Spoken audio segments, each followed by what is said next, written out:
जळगाव विधान परिषदेत शिवसेनेच्या बंडखोर उमेदवार रेश्मा काळे सध्या नॉट रिचेबल आहेत। नाशिकमध्ये गीतेंनी माघार घेतल्यावरच आपण माघार घेणार अशी काळेंची यापूर्वीची भूमिका होती। काल गोकुळ गीतेंनी माघार घेतली, मात्र आज रेश्मा काळे नॉट रिचेबल आहेत। जळगावचा तिढा सुटला, बंडखोरी मागे घेण्याची औपचारिकता बाकी आहे, अशी प्रतिक्रिया गिरीश महाजनांनी दिली आहे।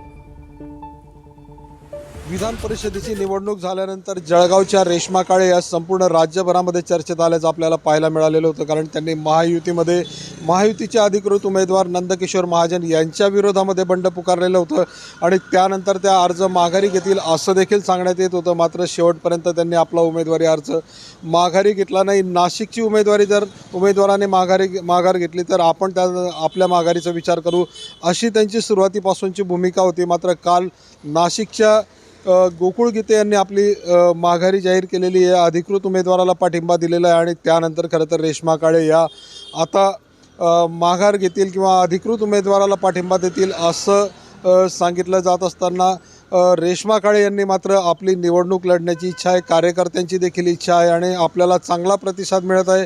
वरिष्ठ जो निर्णय घेतील त्याकडे आपलं लक्ष लागल्याचं म्हटलेलं आहे। तर दुसरीकडे मंत्री गिरीश महाजन यांनी मात्र नाशिक आणि जळगावचा बंडखोरीचा जो काही तिढा आहे तो पूर्णपणे संपलेला आहे। केवळ जळगावच्या जागेची औपचारिक घोषणा होण्याची बाकी आहे की महायुतीच्या उमेदवाराला पाठिंबा दिला जाईल आणि वरिष्ठ पातळीवरतून ती घोषणा केली जाईल असं वक्तव्य केलेलं होतं। आणि त्यानंतर आपण रेश्मा काळे यांची प्रतिक्रिया जाणून घेण्याचा प्रयत्न केलेला आहे।